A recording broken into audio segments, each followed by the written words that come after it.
Hello student, आप सभी लोगों का महादेव जी के क्लास में मैं स्वागत करता हूं। आज हम पढ़ाने जा रहे हैं लॉर्ड विलियम बेंटिंग को, क्योंकि इसके पहले लॉर्ड एमहर्स्ट तक एडम्स इन सब लोगों को हमने पढ़ा दिया है। आज हम बात करेंगे लॉर्ड विलियम बेंटिंग के बारे में। इनके बारे में आज हम जानने की कोशिश करेंगे, क्योंकि ये जो लॉर्ड विलियम बेंटिंग है, इनमें से एक आध क्वेश्चन आपके एग्जाम में आना तय है। ठीक है, चलिए आइए बात कर लेते हैं लॉर्ड विलियम बेंटिंग। ठीक है,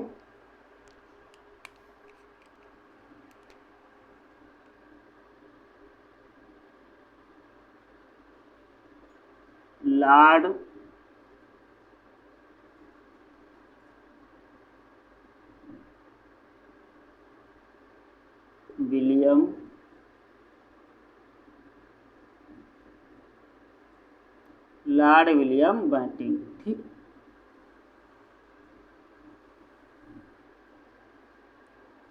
कब से कब तक थे? 1828 से 35 तक। ठीक है, कब से कब तक थे? 1828 से 35 तक। आइए बात कर लेते, जान लेते थोड़े इनके बारे में बेसिक जानकारी। ठीक है, बेंटिंग है। ठीक, चलिए, लॉर्ड विलियम बेंटिंग जो थे, ये गवर्नर जनरल बनने से पहले ये मद्रास के गवर्नर बनाए गए थे। ठीक है, लेकिन कुछ ही समय बाद इनको भारत का गवर्नर जनरल बना दिया जाता है। सबसे पहले लॉर्ड विलियम बेंटिंग जब गवर्नर जनरल बने, तब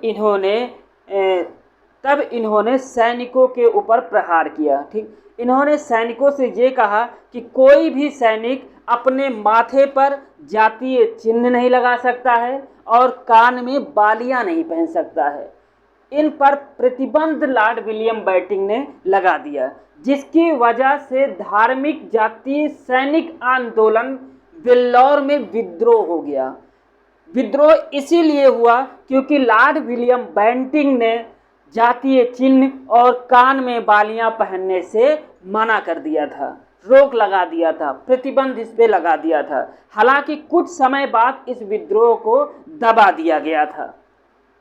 कहा जाता है कि जो लॉर्ड विलियम बेंटिंग थे, ये कट्टर उदारवादी थे। ठीक, इनके सामाजिक सुधारों के कारण ही लॉर्ड विलियम बेंटिंग को याद किया जाता है।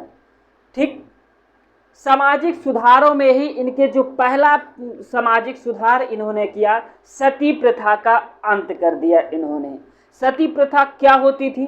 सती प्रथा का मतलब ये होता है कि पति के मृत्यु के बाद स्त्री को चिता पे जलना होता था। इस ज़्यादातर ये परंपरा जो है, ये राजपूतों में पाई जाती थी।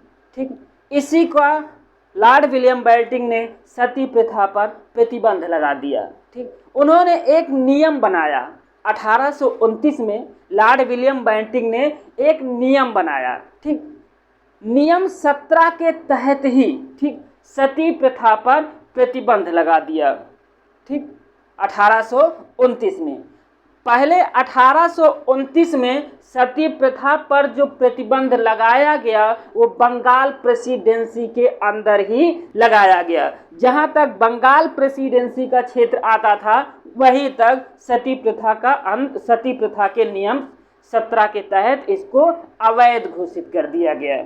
लेकिन 1830 में बेंटिंग ने बम्बई और मद्रास के प्रेसिडेंसी पर भी सती प्रथा का नियम लागू कर दिया, और इस तरीके से धीरे धीरे करके सती प्रथा का अंत हो गया। ठीक, तो सती प्रथा का अंत किस गवर्नर जनरल के शासनकाल में हुआ था?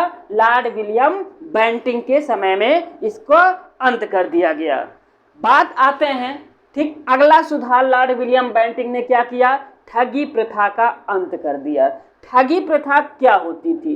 ठगी प्रथा का मतलब यही होता है कि किसी भी जमींदार, किसी भी जागीरदार, किसी भी अन्य लोगों को जाल साज में फंसा करके उनके धन संपत्ति को धोखे से हड़प लेना।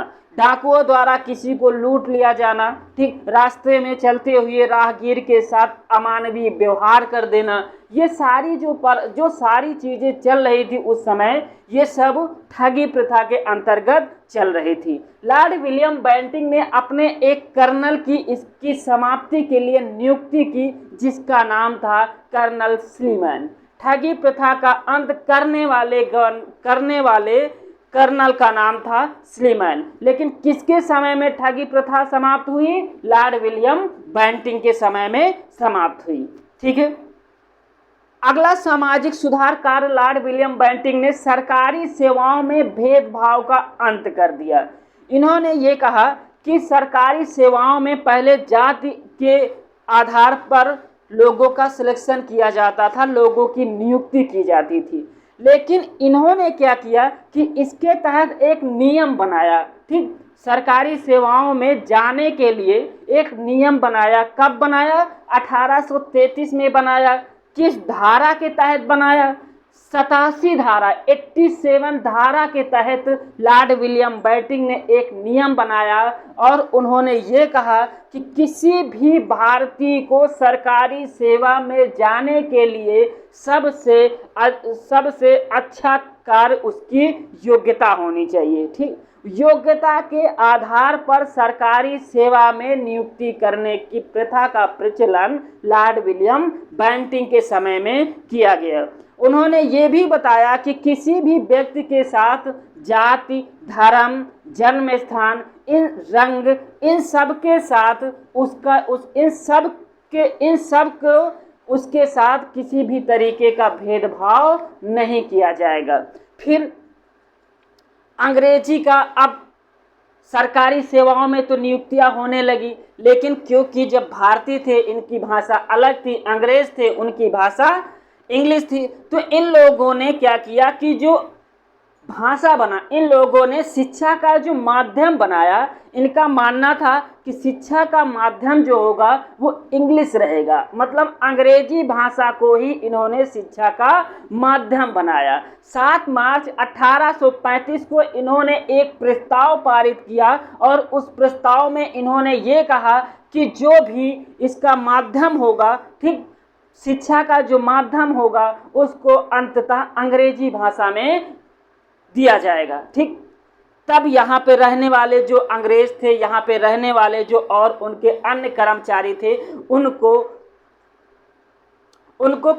उनको मेडिकल की ज़रूरत पड़ने लगी। जब मेडिकल की ज़रूरत पड़ने लगी तो लॉर्ड विलियम बेंटिंक ने एक निष्कर्ष निकाला कि यहाँ के जो अंग्रेज अधिकारी थे वो इलाज करने के लिए लंदन नहीं जाएंगे।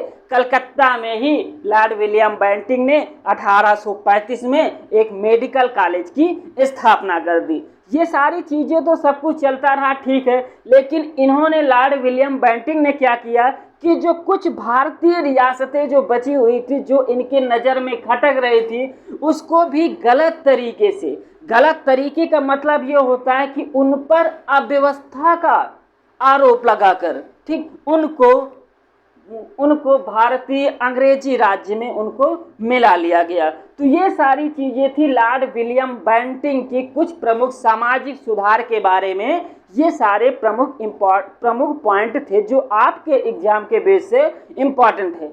चलिए आइए एक एक चीज़ें हम देख लेते हैं। ठीक है, लॉर्ड विलियम बेंटिंक सबसे पहले क्या देखते हैं? ठीक है, चलिए,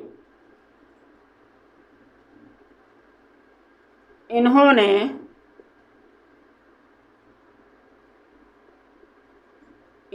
भारतीय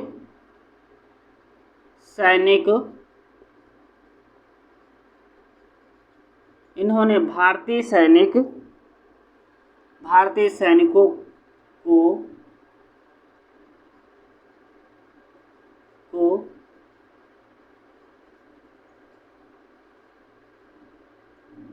जातीय चिन्ह,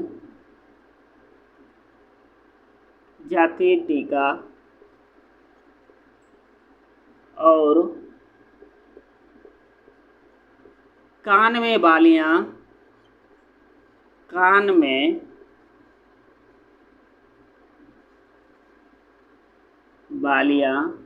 पहनने पर पहनने पर प्रतिबंध लगा दिया। प्रतिबंध लगा दिया।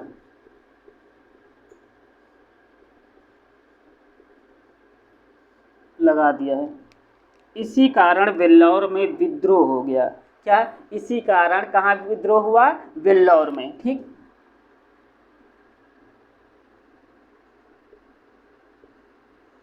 इसी कारण वेल्लौर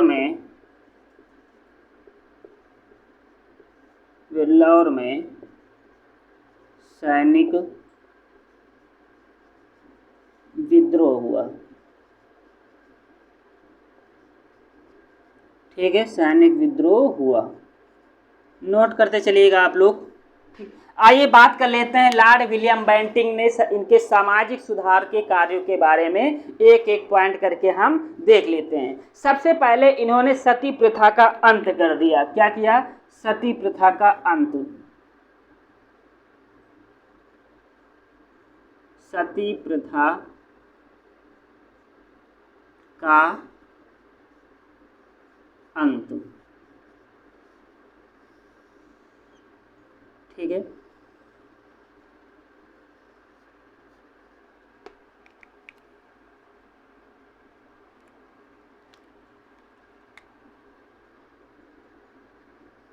अठारह सौ 29 में नियम 17 के तहत 17 के तहत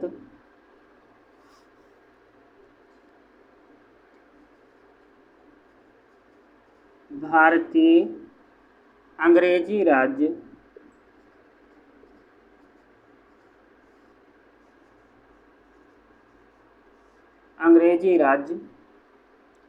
बंगाल में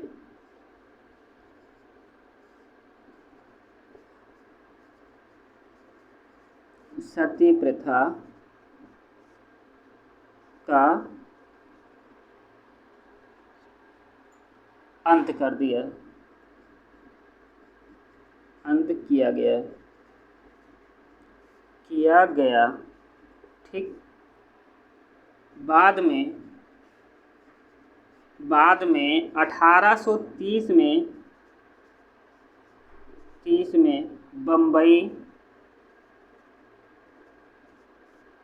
बम्बई और मद्रास प्रेसिडेंसी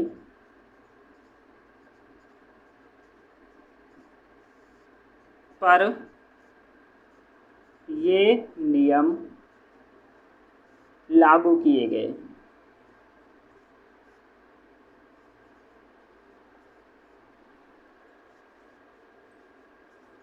ठीक है, ये तो था सती प्रथा के अंत के बारे में। ठीक, अब बात कर लेते हैं कि लॉर्ड विलियम बेंटिंक के समय में ही ठगी प्रथा का अंत भी किया गया। ठीक है, क्या लिखेंगे? ठगी प्रथा का अंत।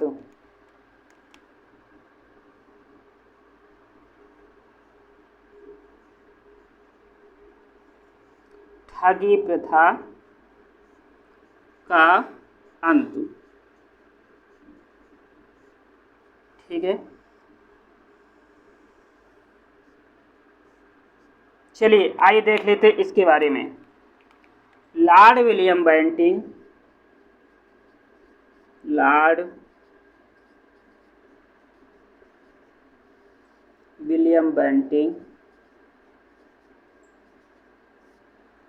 ने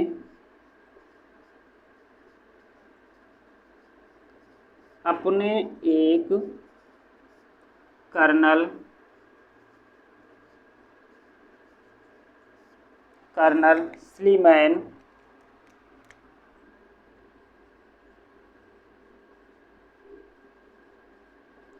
स्लीमैन की नियुक्ति की।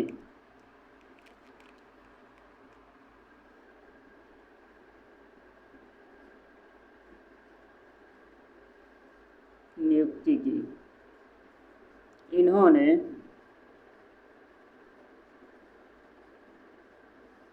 ठगी प्रथा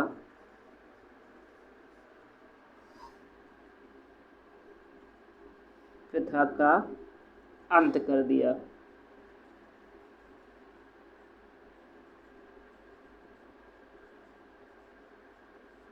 अंत कर दिया, ठीक है।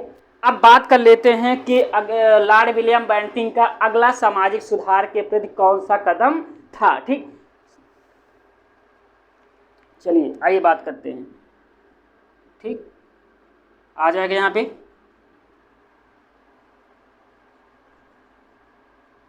चलिए नहीं आएगा, आइए इधर देखते हैं।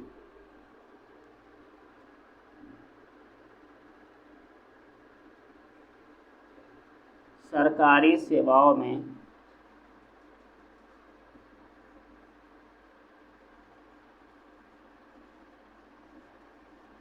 भेदभाव का अंत, ठीक है। चलिए आइए बात कर लेते हैं इसके बारे में, ठीक। लॉर्ड विलियम बेंटिंक ने 1833 के चार्टर एक्ट के धारा 87 के तहत इन्होंने एक नियम बनाया और उस नियम के तहत इन्होंने ये कहा कि किसी भी व्यक्ति को, भारतीय व्यक्ति को जाति, भेदभाव, नस्ल, इन सब पे आधार पर भारतीय सेवाओं में रोका नहीं जाएगा। इन्होंने एक मानक रखा कि अगर अब धारा 87 के तहत ही योग्यता के द्वारा ही सरकारी सेवा में आ सकता है, ठीक। क्या लिखेंगे? 1833 के चार्टर एक्ट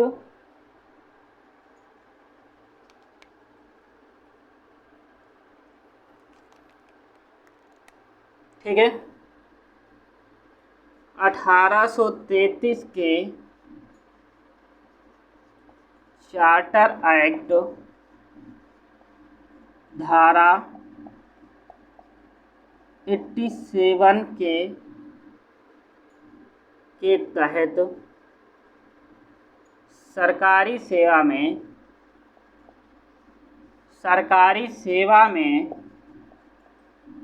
किसी के साथ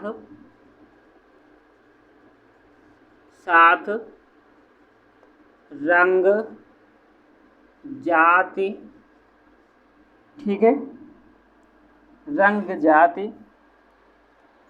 धर्म,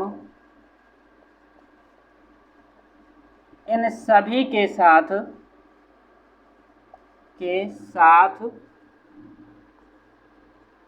भेदभाव नहीं किया जा सकता,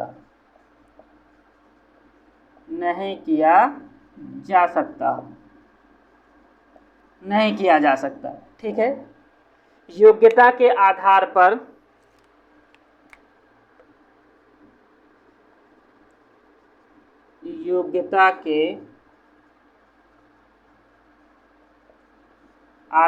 पर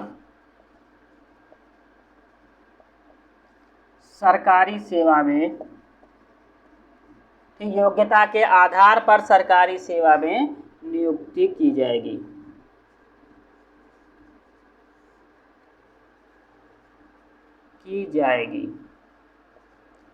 समझ गए? ये भी लॉर्ड विलियम बेंटिंक का एक प्रमुख धार्मिक सुधार के तहत इसे भी हमने रखा है, ठीक। अब बात कर लेते हैं, इन्होंने लॉर्ड विलियम बेंटिंक ने अंग्रेजी को शिक्षा का माध्यम बनाना, ठीक।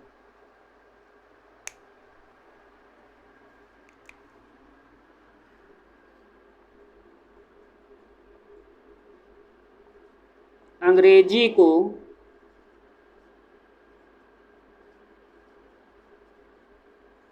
शिक्षा का माध्यम बनाना,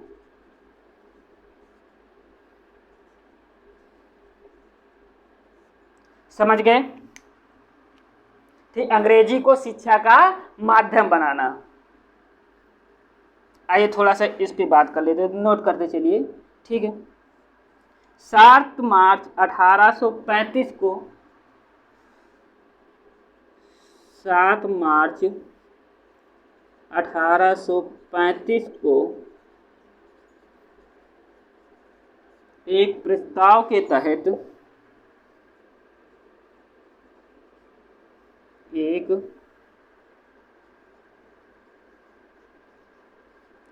प्रस्ताव के तहत उच्च शिक्षा का माध्यम अंग्रेजी होगा।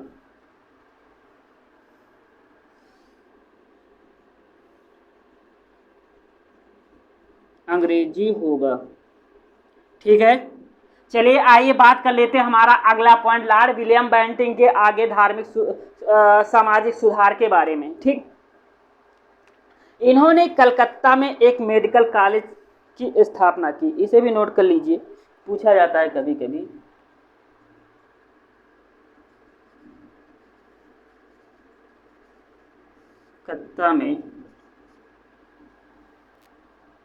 कलकत्ता में 1835 को एक मेडिकल कॉलेज की नींव डाली।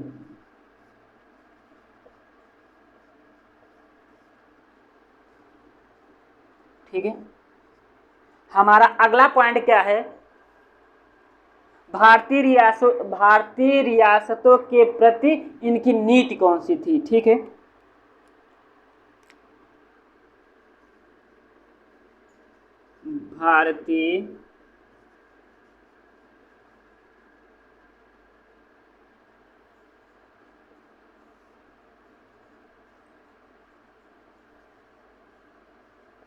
भारतीय रियासतों के प्रति इनकी नीति।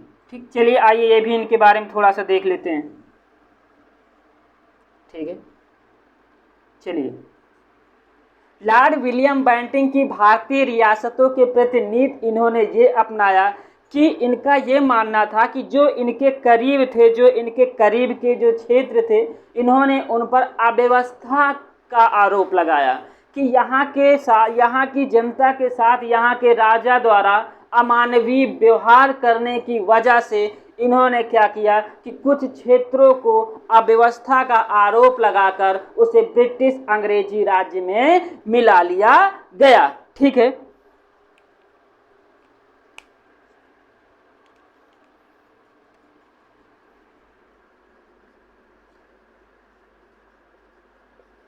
अव्यवस्था का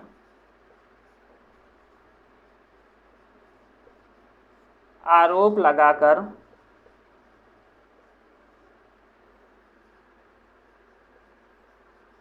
मैसूर, ठीक, अव्यवस्था का आरोप लगाकर मैसूर हो गया, कुर्ग हो गया,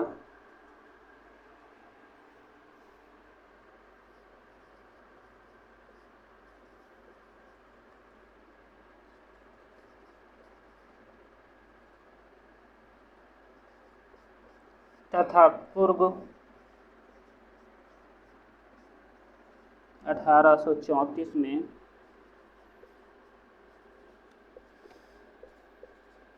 अंग्रेजी राज्य में मिला लिया गया।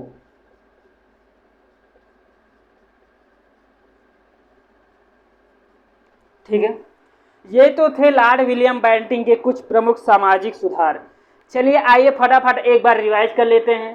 ठीक, सती प्रथा का अंत 1829 में, ठीक, नियम 17 के तहत अंग्रेजी राज्य, पहले बंगाल प्रेसिडेंसी के अंतर्गत सती प्रथा को समाप्त किया गया।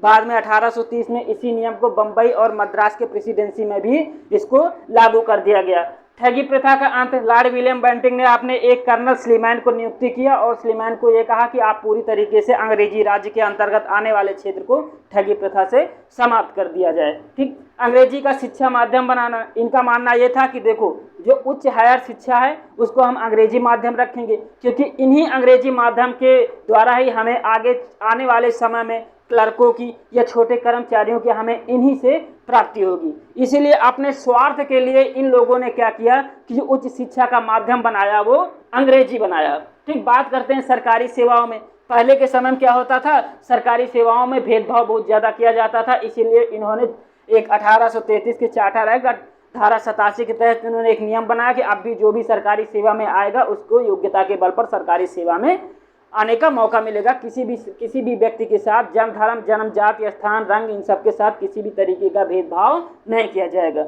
ठीक, कलकत्ता में 1835 में इनको एक मेडिकल कॉलेज की नींव डाली, क्योंकि इनके कर्मचारी इलाज कराने के लिए ब्रिटेन जाते थे। उस समय बचाने के लिए इन्होंने क्या किया, अंग्रेजी कर्मचारी जो थे ब्रिटेन की, ठीक, इन्होंने कलकत्ता में ही एक 1835 में एक मेडिकल कॉलेज की नींव डाल दी। बाद में इसमें इलाज वगैरह होने लगा। भारतीय रियासत के प्रतिनिधि, ठीक, इन्होंने जो जैसे मैसूर हो गया, ठीक, मैसूर कुर्ग हो गया, ठीक, और कछार हो गया, ये सारे जो छोटे छोटे प्रांत थे, इनने क्या किया कि यहाँ पे अव्यवस्था का आरोप लगाकर इनको सरकारी राज्य में मिला लिया गया। ठीक है, हो गया होगा, ठीक, नोट हो गया होगा, समझ में आ रहा है, नोट हो गया सबका, मिटा दिया जाए, आगे बढ़े। ठीक है, ये सारे एग्जाम के बेस से आपके पॉइंट टू पॉइंट इंपॉर्टेंट है। ठीक है, चलिए मिटाने जा रहा हूं, किसी कोई आपत्ति?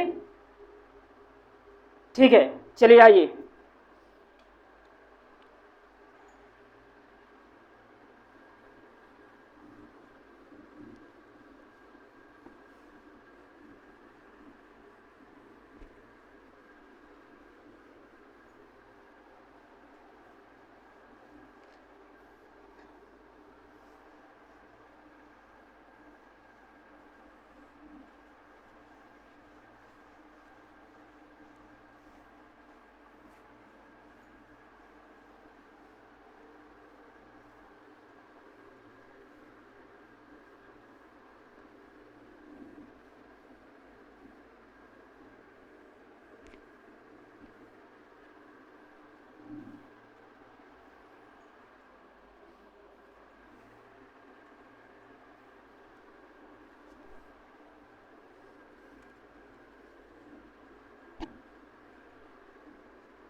चलिए आइए देखते हैं अगले गवर्नर जनरल का नाम क्या था। आइए बात कर लेते हैं लॉर्ड विलियम बेंटिंग के जो आगे गवर्नर जनरल बने, उनका नाम था चार्ल्स मेटकाफ।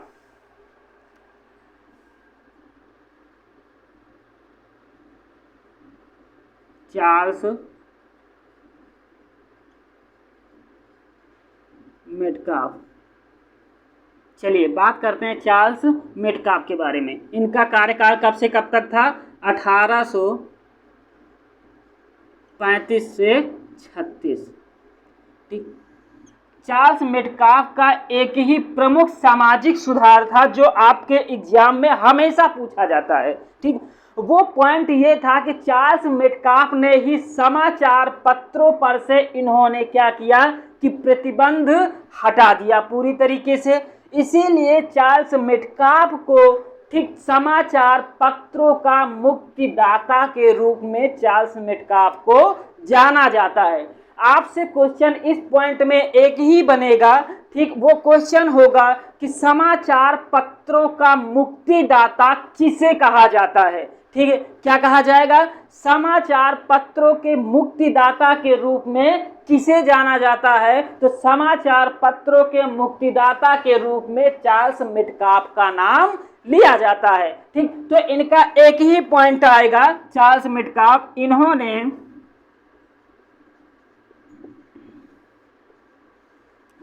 समाचार पत्रों से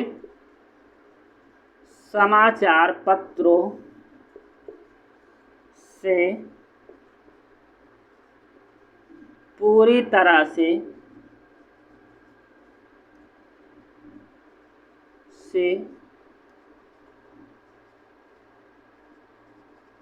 प्रतिबंध हटा लिया।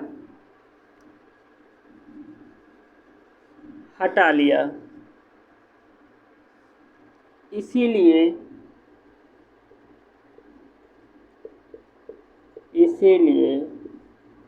इनको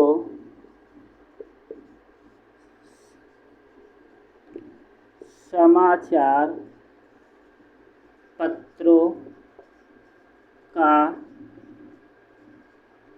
मुक्तिदाता कहा जाता है।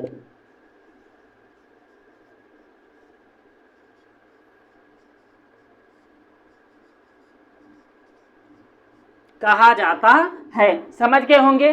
समाचार पत्रों का मुक्तिदाता के रूप में किसे जाना जाता है? चार्ल्स मेटकाफ को। चलिए आइए बात कर लेते हैं चार्ल्स मेटकाफ का। इतना ही क्वेश्चन बनेगा क्योंकि इसमें ज़्यादा कुछ है नहीं, तो बस सिर्फ आपसे इतना ही पूछा जाता है कि समाचार पत्रों का मुक्तिदाता के रूप में किस गवर्नर जनरल को जाना जाता है। ये आपका क्वेश्चन होगा। आंसर क्या होगा? Charles Metcalfe. ठीक, अब बात कर लेते हैं चार्ल्स मेटकाफ के आगे के गवर्नर के बारे में बात करेंगे, जिनका नाम था लॉर्ड ऑकलैंड।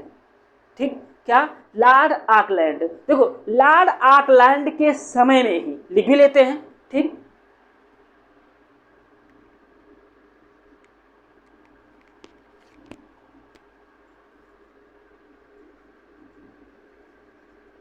Lord Auckland. ठीक, कब से कब तक के गवर्नर जनरल थे? ये 1836 से कब तक? 42 तक। समझ गए होंगे। चलिए, इन्हीं के समय में, लॉर्ड ऑकलैंड के समय में आंग्ल अफगान युद्ध हुआ था। क्या हुआ था? आंग्ल अफगान युद्ध हुआ था।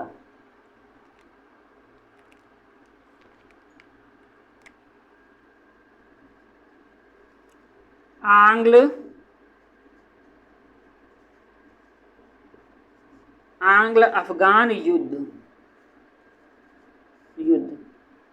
ठीक, जिसमें अंग्रेजों की भारी क्षति हुई थी। अंग्रेजों को भारी क्षति उठानी पड़ी थी।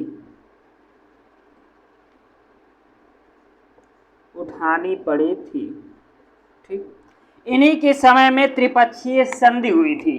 ठीक है, त्रिपक्षीय संधि।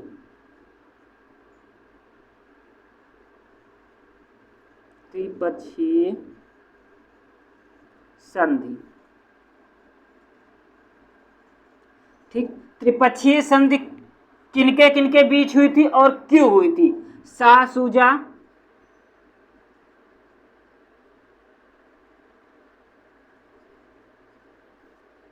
शुजा, ये कौन था? ये था अफगानिस्तान का भगोड़ा शासक था। और किसके बीच में हुई थी? राजा रणजीत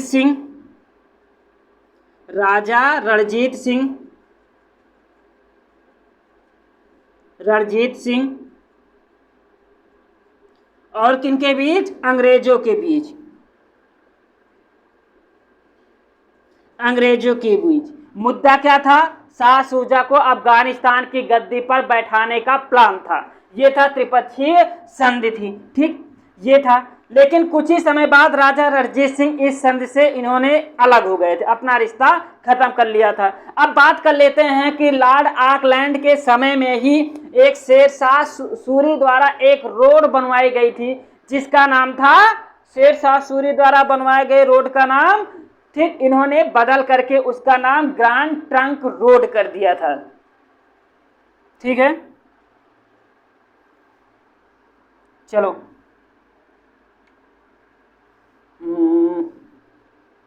यहां लिख देते हैं ना, शेरशाह द्वारा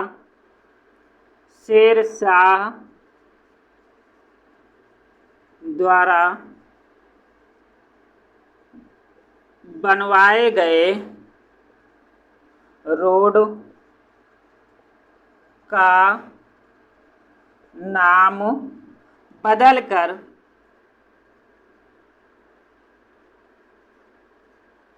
ठीक, इन्होंने क्या किया था? इसी के समय में शेरशाह द्वारा मार्ग का नाम बदलकर जीटी रोड कर दिया था। क्या?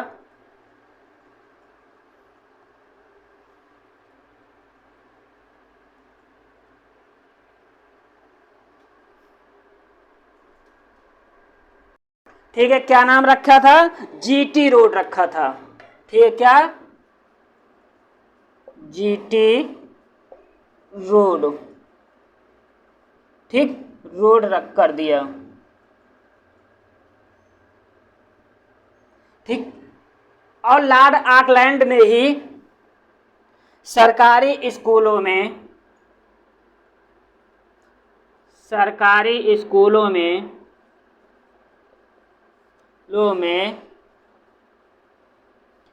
छात्रवृत्ति की व्यवस्था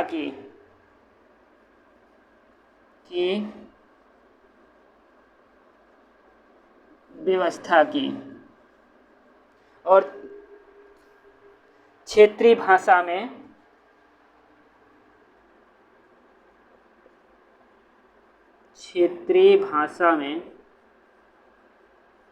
शिक्षा दिलवाई।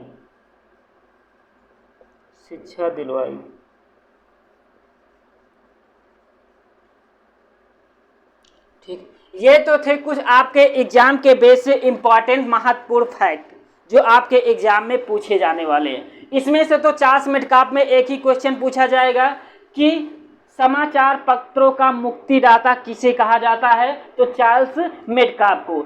लॉर्ड ऑकलैंड के उसमें पूछा जाएगा तो इन्होंने शेरशाह सूरी द्वारा बनवाए गए मार्ग का नाम बदल करके इन्होंने जीटी रोड कर दिया। ये आपसे क्वेश्चन पूछा जाएगा। ठीक है, थैंक यू।